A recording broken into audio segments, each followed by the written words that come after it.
اعوذ باللہ من الشیطان الرجیم بسم اللہ الرحمن الرحیم رب اشرح لی صدری ویسر لی امری واحلل عقدۃ من لسانی یفقہوا قولی۔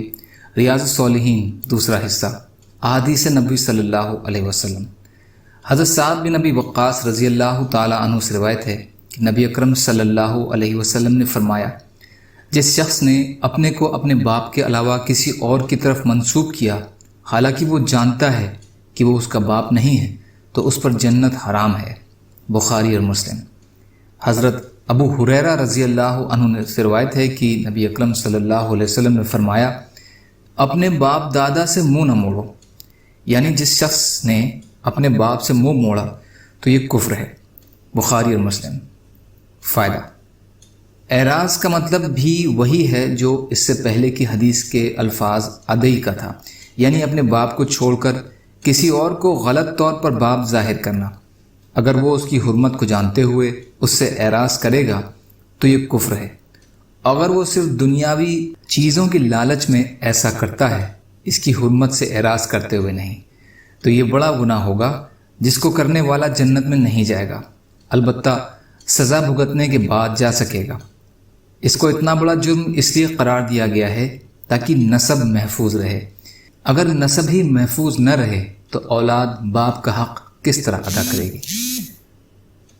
حضرت یزید بن بشیر بن طارق بیان فرماتے ہیں کہ میں نے علی رضی اللہ تعالی عنہ کو منبر پر خطبہ دیتے ہوئے دیکھا تو میں نے ان کو سنا، فرماتے تھے کہ اللہ کی قسم ہمارے پاس کوئی اور کتاب نہیں جسے ہم پڑھتے ہوں سوائے اللہ کی کتاب کے اور ان احکام کے جو اس صحیفے میں ہیں۔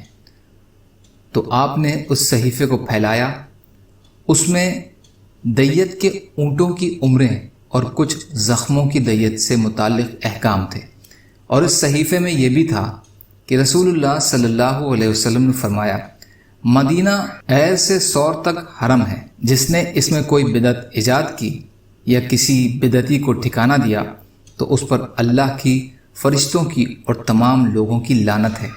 اللہ تعالیٰ قیامت والے دن نہ اس کی فرض عبادات قبول کریں گے نہ نفلی عبادات۔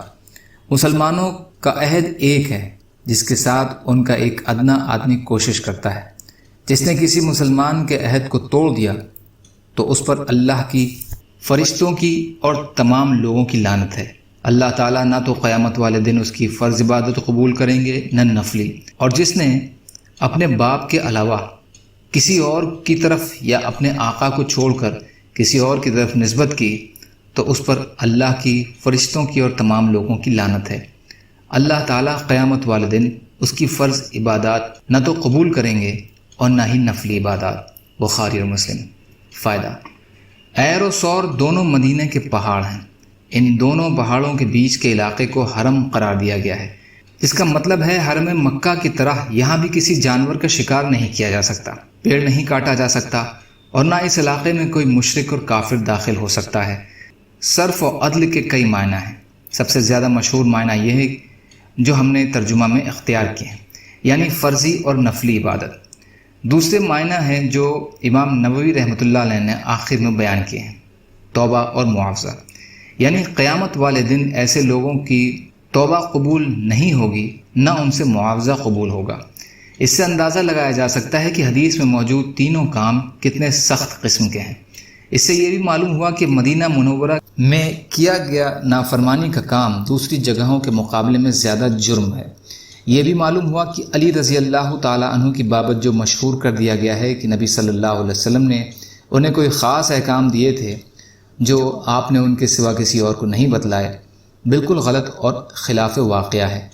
جیسے صوفیہ کے حلقے میں خلافت کا لباس وغیرہ کے بارے میں اور شیعہ فرقوں میں رسول کے وسیع ہونے کی بابت دعوے کیے جاتے ہیں۔ یہ سب من گڑت باتیں ہیں۔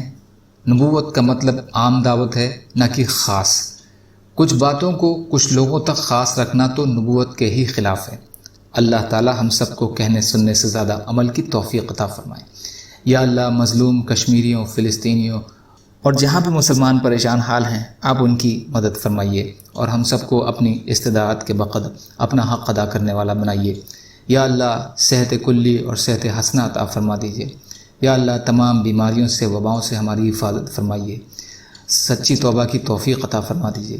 سبحان ربک رب العزت عما یصفون وسلام علی المرسلین والحمد للہ رب العالمین برحمتک یا ارحم الراحمین لا الہ الا اللہ محمد رسول اللہ والسلام علیکم۔